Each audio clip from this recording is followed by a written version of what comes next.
ಎಲ್ಲರಿಗೂ ನಮಸ್ಕಾರ. ಇವತ್ತಿನ ಈ ವಿವರಣೆಯಲ್ಲಿ ನಾವು ಒಂದು ತುಂಬಾನೇ ಮುಖ್ಯವಾದ ಕೌಶಲ್ಯದ ಬಗ್ಗೆ ತಿಳಿದುಕೊಳ್ಳೋಣ. ಅದೇನೆಂದ್ರೆ ಮನೆ ಪಟ್ಟಿ ಬ್ಲಾಕ್ ಅಂದ್ರೆ HLB ವಿನ್ಯಾಸ ನಕ್ಷೆಯನ್ನು ನಿಖರವಾಗಿ ಸಿದ್ಧಪಡಿಸುವುದು ಹೇಗೆ ಅನ್ನೋದ್ರ ಬಗ್ಗೆ. ಇದು ಪ್ರತಿಯೊಬ್ಬ ಗಣತಿದಾರರಿಗೂ ಗೊತ್ತಿರಲೇಬೇಕಾದ ಒಂದು ಅತ್ಯಗತ್ಯ ವಿಷಯ. ಸರಿ, ಈ ವಿಷಯವನ್ನ ನಾವು ಹಂತ ಹಂತವಾಗಿ ನೋಡೋಣ. ಮೊದಲು ಈ HLB ನಕ್ಷೆ ಅಂದ್ರೇನು, ಯಾಕೆ ಇದಿಷ್ಟು ಇಂಪಾರ್ಟೆಂಟ್ ಅಂತ ನೋಡೋಣ. ಅದಾದ್ಮೇಲೆ ಇದಕ್ಕೆ ಬೇಕಾದ ಸಿದ್ಧತೆ ಮತ್ತು ಪರಿಕರಗಳು ಯಾವುವು ಅಂತ ತಿಳಿಯೋಣ. ಆಮೇಲೆ ನಿಖರತೆಗಾಗಿ ಪಾಲಿಸಬೇಕಾದ 10 ಸುವರ್ಣ ನಿಯಮಗಳಿವೆ. ನಕ್ಷೆ ರಚಿಸುವ ಕ್ರಮಗಳನ್ನು ನೋಡಿ ಕೊನೆಗೆ ನಕ್ಷೆಯನ್ನ ಅಂತಿಮಗೊಳಿಸಿ ಸಲ್ಲಿಸೋದು ಹೇಗೆ ಅಂತ ತಿಳಿದುಕೊಳ್ಳೋಣ. ಸರಿ, ಹಾಗಾದ್ರೆ ಮೊದಲನೇ ಪ್ರಶ್ನೆ, ಈ HLB ನಕ್ಷೆ ಯಾಕೆ ಅಷ್ಟೊಂದು ಮುಖ್ಯ? ಇದರ ಮುಖ್ಯ ಉದ್ದೇಶ ಒಂದೇ, ಗಣತಿಯ ಮೂಲ ಧ್ಯೇಯ ಏನಿದೆ ಅಂದ್ರೆ ಸಂಪೂರ್ಣ ವ್ಯಾಪ್ತಿಯನ್ನ ಖಚಿತಪಡಿಸಿಕೊಳ್ಳುವುದು. ನೋಡಿ, ಗಣತಿಯ ಮುಖ್ಯ ಉದ್ದೇಶನೇ ಇದು ಅಲ್ವಾ? ಒಬ್ರು ಕೂಡ ಬಿಟ್ಟು ಹೋಗಬಾರ್ದು, ಒಂದೇ ಒಂದು ಮನೆಯೂ ಲೆಕ್ಕದಿಂದ ತಪ್ಪಿ ಹೋಗಬಾರ್ದು. ಹಾಗಿದ್ರೆ ಇದನ್ನ ಖಚಿತಪಡಿಸಿಕೊಳ್ಳೋದು ಹೇಗೆ? ಇದು ನಿಜಕ್ಕೂ ಗಣತಿದಾರರ ಮೇಲಿರುವಂಥ ಒಂದು ದೊಡ್ಡ ಜವಾಬ್ದಾರಿ. ಹೌದು, ಈ ಪ್ರಶ್ನೆಗೆ ಉತ್ತರ ಸಿಗೋದೇ HLB ವಿನ್ಯಾಸ ನಕ್ಷೆಯಿಂದ. ಇದು ನಿಮಗಾಗಿ ನೇಮಕವಾಗಿರುವ ಮನೆ ಪಟ್ಟಿ ಬ್ಲಾಕ್ನ ಒಂದು ಫ್ರೀ ಹ್ಯಾಂಡ್ ಸ್ಕೆಚ್, ಅಂದ್ರೆ ಕೈಯಲ್ಲೇ ಬರೆಯೋ ನಕ್ಷೆ. ಇದರಲ್ಲಿ ಆ ಪ್ರದೇಶದ ಎಲ್ಲ ಕಟ್ಟಡಗಳು, ಹೆಗ್ಗುರುತುಗಳು ಮತ್ತು ಬೇರೆ ಎಲ್ಲ ವಿವರಗಳಿರುತ್ತವೆ. ಇದರಿಂದ ಒಂದೇ ಒಂದು ಕಟ್ಟಡ ಕೂಡ ತಪ್ಪಿ ಹೋಗದಂತೆ ನೋಡ್ಕೊಳ್ಬಹುದು. ಓಕೆ, ಈಗ ನಕ್ಷೆ ತಯಾರು ಮಾಡೋಕೆ ಶುರು ಮಾಡೋ ಮುನ್ನ ನಮ್ಮತ್ರ ಏನೆಲ್ಲ ಇರಬೇಕು, ಸಿದ್ಧತೆ ಮತ್ತು ಬೇಕಾದ ಪರಿಕರಗಳ ಬಗ್ಗೆ ನೋಡೋಣ.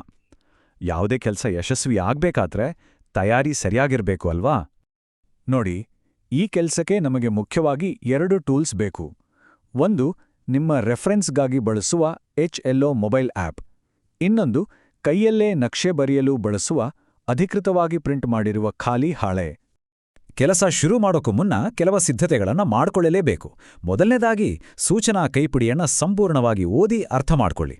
ಅದಾದಮೇಲೆ ನಿಮ್ಮ ಮೇಲ್ವಿಚಾರಕರ ಜೊತೆ ನಿಮಗಾಗಿ ನಿಗದಿಪಡಿಸಿದ HLB ಪ್ರದೇಶಕ್ಕೆ ಭೇಟಿ ಕೊಟ್ಟು ಗಡಿಗಳನ್ನು ಸರಿಯಾಗಿ ತಿಳಿದುಕೊಳ್ಳಿ. HLO ಆ್ಯಪ್ನಿಂದ HLB ನಕ್ಷೆಯ PDF ಅನ್ನು ಡೌನ್ಲೋಡ್ ಮಾಡಿ ಇಟ್ಕೊಳ್ಳಿ. ಅದು ನಿಮಗೆ ರೆಫರೆನ್ಸ್ಗೆ ಬೇಕಾಗತ್ತೆ. ಆ ಪ್ರದೇಶದಲ್ಲಿ ಈಗಾಗಲೇ ಬಿಲ್ಡಿಂಗ್ ನಂಬರ್ಸ್ ಇದ್ರೆ ಆ ಸಿಸ್ಟಮ್ ಹೇಗಿದೆ ಅಂತನೂ ಅರ್ಥ ಮಾಡ್ಕೊಳ್ಳಿ. ಇನ್ನೊಂದು ಮುಖ್ಯವಾದ ವಿಷಯ ಅಂದ್ರೆ ಕೇವಲ ಅಧಿಕೃತವಾಗಿ ನೀಡಿರುವ ಖಾಲಿ ನಕ್ಷೆಯ ಹಾಳೆಯನ್ನೇ ಬಳಸಬೇಕು. ಸರಿ, ಈಗ ನಾವು ಈ ನಕ್ಷೆ ತಯಾರಿಸೋದ್ರಲ್ಲಿ ಪಾಲಿಸಲೇಬೇಕಾದ 10 ಸುವರ್ಣ ನಿಯಮಗಳ ಬಗ್ಗೆ ಮಾತಾಡೋಣ. ಇದು ತುಂಬಾ ಇಂಪಾರ್ಟೆಂಟ್. ನಿಖರವಾದ ನಕ್ಷೆ ತಯಾರಿಸಲು ಇವು ಮಾರ್ಗದರ್ಶಿ ಇದ್ದ ಹಾಗೆ. ಸರಿ, ಮೊದಲ 5 ನಿಯಮಗಳನ್ನು ನೋಡೋಣ.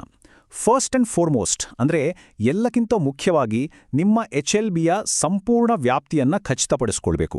ಎರಡನೆಯದು, ಮನೆಗಳು, ಅಂಗಡಿಗಳು, ಖಾಲಿ ಇರುವ ಜಾಗಗಳು, ಹೀಗೆ ಎಲ್ಲಾ ತರಹದ ಕಟ್ಟಡಗಳನ್ನು ಸೇರಿಸಬೇಕು. ಮೂರನೆಯದು, ಆ ಏರಿಯಾದಲ್ಲಿ ಈಗಾಗಲೇ ಮನೆಗೆ ನಂಬರ್ ಕೊಟ್ಟಿದ್ರೆ ಅದನ್ನೇ ಬಳಸಿ. ಒಂದು ವೇಳೆ ಇಲ್ಲದಿದ್ರೆ HLO ಕೈಪಿಡಿಯಲ್ಲಿ ಹೇಳಿರುವ ಹಾಗೆ ಸೀರಿಯಲ್ ಆಗಿ ನಂಬರ್ಸ್ ಕೊಡಬೇಕು. ಮತ್ತು ನೆನ್ಪಿಡಿ, ಪ್ರತಿ HLBಗೆ ಒಂದೊಂದು ಪ್ರತ್ಯೇಕ ನಕ್ಷೆಯನ್ನೇ ತಯಾರಿಸಬೇಕು. ಆಯ್ತು, ಈಗ ಮುಂದಿನ 5 ನಿಯಮಗಳು. ಆರನೆಯದು, ಬೇರೆ ಬೇರೆ HLBಗಳ ನಡುವಿನ ಗಡಿಯನ್ನ ಸ್ಪಷ್ಟವಾಗಿ ಗುರುತಿಸಬೇಕು. ಇನ್ನೊಂದು ಬಹಳ ಮುಖ್ಯವಾದ ಅಂಶ ಅಂದ್ರೆ ಯಾವುದೇ ಮನೆಯನ್ನ ಬಿಡಲೂಬಾರ್ದು, ಹಾಗೇ ಒಂದೇ ಮನೆಯನ್ನ 2 ಸಲ ಎಣಿಕೆ ಮಾಡಲೂಬಾರ್ದು. ನಿಮಗೆ ನಿಗದಿಪಡಿಸಿದ ಪ್ರದೇಶದಲ್ಲಿ ಏನಾದರೂ ಗೊಂದಲಗಳು, ವ್ಯತ್ಯಾಸಗಳು ಕಂಡುಬಂದ್ರೆ ತಕ್ಷಣ ನಿಮ್ಮ ಮೇಲ್ವಿಚಾರಕರ ಮೂಲಕ ಚಾರ್ಜ್ ಅಧಿಕಾರಿಗೆ ತಿಳಿಸಿ. ಮತ್ತು ಕೊನೆಯದಾಗಿ, ಪೂರ್ಣಗೊಳಿಸಿದ ನಕ್ಷೆಯ 2 ಪ್ರತಿಗಳನ್ನ ವೆರಿಫಿಕೇಷನ್ಗಾಗಿ ನಿಮ್ಮ ಸೂಪರ್ವೈಸರ್ಗೆ ಸಲ್ಲಿಸಬೇಕು. ಸರಿ, ಇಲ್ಲಿಯವರೆಗೆ ಥಿಯರಿ ಆಯಿತು. ಈಗ ಪ್ರಾಕ್ಟಿಕಲ್ ಆಗಿ ನಕ್ಷೆನ ಹೇಗೆ ರಚಿಸೋದು ಅಂತ ನೋಡೋಣ. ಅಂದ್ರೆ ಒಂದು ಖಾಲಿ ಹಾಳೆಯಿಂದ ಒಂದು ಪೂರ್ಣ ನಕ್ಷೆವರೆಗೆ ನಮ್ಮ ಪಯಣ ಹೇಗಿರುತ್ತೆ ಅಂತ ನೋಡಿ. ನಾವು ನಕ್ಷೆ ಬರೆಯೋಕೆ ಶುರು ಮಾಡೋಕ್ಕೂ ಮುಂಚೆ ಅದರಲ್ಲಿ ಬಳಸೋ ಸಿಂಬಲ್ಸ್ ಅಂದ್ರೆ ಚಿಹ್ನೆಗಳನ್ನ ಸರಿಯಾಗಿ ಅರ್ಥ ಮಾಡ್ಕೋಬೇಕು. ಇದು ತುಂಬಾ ಮುಖ್ಯ, ಯಾಕಂದ್ರೆ ಇದೇ ನಕ್ಷೆಯ ಭಾಷೆ. ಈಗೆಲ್ಲಿ ಗಮನಿಸಿ, ಕಟ್ಟಡಗಳನ್ನ ಗುರುತಿಸೋಕೆ ನಾವು ಬೇರೆ ಬೇರೆ ಚಿಹ್ನೆಗಳನ್ನ ಬಳಸ್ತೇವೆ. ಒಂದು ಚೌಕ ಇದ್ರೆ ಅದು ಪಕ್ಕಾ ಕಟ್ಟಡ ಅಂತ, ಅದೇ ತ್ರಿಕೋನ ಇದ್ರೆ ಅದು ಕಚ್ಚಾ ಕಟ್ಟಡ. ಒಂದು ವೇಳೆ ಅದು ವಾಸಕ್ಕೆ ಬಳಸದ ಕಟ್ಟಡ ಆಗಿದ್ರೆ ಆ ಚಿಹ್ನೆಯೊಳಗೆ ಹೀಗೆ ಗೆರೆಗಳನ್ನ ಹಾಕಬೇಕು. ನೋಡಿ, ಕಟ್ಟಡದ ನಂಬರನ್ನ ಚಿಹ್ನೆಯೊಳಗೆ ಬರಿಬೇಕು ಮತ್ತು ಅದರಲ್ಲಿರೋ ಗಣತಿ ಮನೆಗಳ ಸಂಖ್ಯೆನ ಪಕ್ಕದಲ್ಲಿ ಬ್ರಾಕೆಟ್ ಹಾಕಿ ಬರಿಬೇಕು. ಅದೇ ರೀತಿ ಬೇರೆ ಬೇರೆ ತರಹದ ರಸ್ತೆಗಳಿಗೂ ಕೂಡ ಚಿಹ್ನೆಗಳಿವೆ. ಪಕ್ಕಾ ರಸ್ತೆ, ಕಚ್ಚಾ ರಸ್ತೆ, ಕಾಲುದಾರಿ, ರೈಲ್ವೆ ಲೈನ್, ಹೀಗೆ ಪ್ರತಿಯೊಂದಕ್ಕೂ ಒಂದು ಸ್ಟ್ಯಾಂಡರ್ಡ್ ಸಿಂಬಲ್ ಇದೆ. ಇವುಗಳನ್ನು ಬಳಸಿದರೆ ನಕ್ಷೆ ಸ್ಪಷ್ಟವಾಗಿ, ಸುಲಭವಾಗಿ ಅರ್ಥವಾಗುತ್ತದೆ. ಇನ್ನು ಲ್ಯಾಂಡ್ಮಾರ್ಕ್ಸ್ ಅಂದ್ರೆ ಪ್ರಮುಖ ಹೆಗ್ಗುರುತುಗಳು, ದೇವಸ್ಥಾನ, ಶಾಲೆ, ಪೋಸ್ಟ್ ಆಫೀಸ್, ಕೆರೆ, ಬಾವಿ, ಇವುಗಳನ್ನು ಗುರ್ತಿಸೋಕ್ಕೂ ಕೂಡ ನಿರ್ದಿಷ್ಟ ಚಿಹ್ನೆಗಳಿವೆ. ಇವುಗಳನ್ನು ನಕ್ಷೆಯಲ್ಲಿ ತೋರಿಸುವುದರಿಂದ ಆ ಪ್ರದೇಶವನ್ನು ಗುರುತಿಸೋದು ತುಂಬಾ ಸುಲಭವಾಗುತ್ತೆ. ಓಕೆ, ಈಗ ನಕ್ಷೆ ಬರೆಯೋ ಈ ದೊಡ್ಡ ಕೆಲಸವನ್ನ ನಾವು ಮೂರೇ ಸಿಂಪಲ್ ಸ್ಟೆಪ್ಸ್ ಆಗಿ ವಿಂಗಡಿಸ್ಬೋದು. 1, HLB ಗಡಿಗಳನ್ನು ಗುರುತಿಸೋದು. 2, ರಸ್ತೆಗಳು ಮತ್ತು ಬೇರೆ ಫೀಚರ್ಸ್ ಬರೆಯೋದು. ಮತ್ತು 3, ಎಲ್ಲಾ ಕಟ್ಟಡಗಳು ಮತ್ತು ಹೆಗ್ಗುರುತುಗಳನ್ನು ಗುರುತಿಸೋದು. ಮೊದಲನೇ ಸ್ಟೆಪ್ HLB ಗಡಿಗಳನ್ನು ಗುರುತಿಸೋದು. ಕೊಟ್ಟಿರೋ ಖಾಲಿ ಶೀಟ್ ಮೇಲೆ ಡಾಟ್ ಲೈನ್ ಬಳಸಿ ನಿಮ್ಮ HLBಯ ಗಡಿಗಳನ್ನು ಸ್ಪಷ್ಟವಾಗಿ ಬರಿಬೇಕು. ಈ ಗಡಿ ಎಲ್ಲಿಂದ ಎಲ್ಲಿವರೆಗೆ ಅನ್ನೋದನ್ನ ಖಚಿತಪಡಿಸ್ಕೊಳ್ಳಕ್ಕೆ HLO ಆ್ಯಪ್ನಿಂದ ಡೌನ್ಲೋಡ್ ಮಾಡಿದ ನಕ್ಷೆಯನ್ನ ರೆಫರೆನ್ಸ್ ಆಗಿ ಬಳಸಿ. ಎರಡನೇ ಹಂತದಲ್ಲಿ ಆ ಗಡಿಯೊಳಗಿರೋ ಮುಖ್ಯವಾದ ರಸ್ತೆಗಳು, ಓಣಿಗಳು, ಕಾಲುವೆ, ರೈಲ್ವೆ ಲೈನ್ ಹೀಗೆ ಆ ಏರಿಯಾದ ಒಂದು ಬೇಸಿಕ್ ಲೇಔಟನ್ನು ಹಾಕಬೇಕು. ಇದರಿಂದ ನಕ್ಷೆಗೆ ಒಂದು ಚೌಕಟ್ಟು ಸಿಕ್ಕಂತಾಗುತ್ತೆ. ಇನ್ನು ಮೂರನೇ ಮತ್ತು ಕೊನೆಯ ಹಂತ, ಇದು ತುಂಬಾನೇ ಡೀಟೇಲ್ಡ್ ಆಗಿರುತ್ತೆ. ಇಲ್ಲಿ ಒಂದು ಸಿಸ್ಟಮ್ ಫಾಲೋ ಮಾಡಬೇಕು.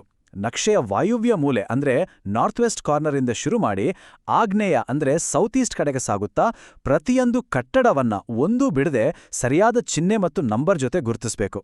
ಇದರ ಜೊತೆಗೆ ದೇವಸ್ಥಾನ, ಶಾಲೆಯಂತಹ ಪ್ರಮುಖ ಲ್ಯಾಂಡ್ಮಾರ್ಕ್ಗಳನ್ನು ಸೇರಿಸೋದನ್ನ ಮರಿಬಾರ್ದು. ಸರಿ, ನಕ್ಷೆ ಬಿಡಿಸೋದು ಆಯ್ತು. ಆದರೆ ಕೆಲಸ ಇನ್ನೂ ಮುಗಿದಿಲ್ಲ. ನಮ್ಮ ಕೊನೆಯ ಸೆಕ್ಷನ್ ಅಂತಿಮಗೊಳಿಸುವಿಕೆ ಮತ್ತು ಸಲ್ಲಿಕೆ ಅಂದ್ರೆ ಫೈನಲೈಸ್ ಮಾಡಿ ಸಬ್ಮಿಟ್ ಮಾಡೋದು. ಈ ಹಂತ ಕೂಡ ಅಷ್ಟೇ ಮುಖ್ಯ. ಕೊನೆಯಲ್ಲಿ 3 ಮುಖ್ಯ ಕೆಲಸಗಳನ್ನ ಮಾಡಲೇಬೇಕು. ಮೊದಲನೇದು ಕ್ರಾಸ್ ವೆರಿಫಿಕೇಷನ್. ನಿಮ್ಮ ಸೂಪರ್ವೈಸರ್ ಜೊತೆ ಕೂತು ನಕ್ಷೆಯನ್ನ ಚೆಕ್ ಮಾಡಿ.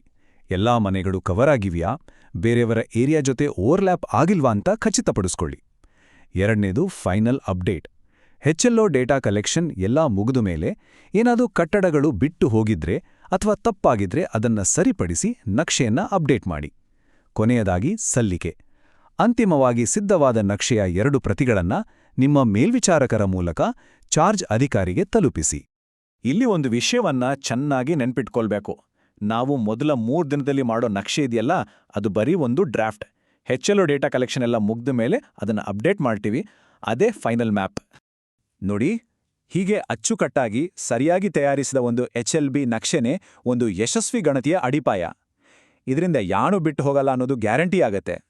ಈ ಮಹತ್ವದ ರಾಷ್ಟ್ರೀಯ ಕಾರ್ಯದಲ್ಲಿ ಪ್ರತಿಯೊಬ್ಬರ ಪಾತ್ರವೂ ತುಂಬಾನೇ ನಿರ್ಣಾಯಕ.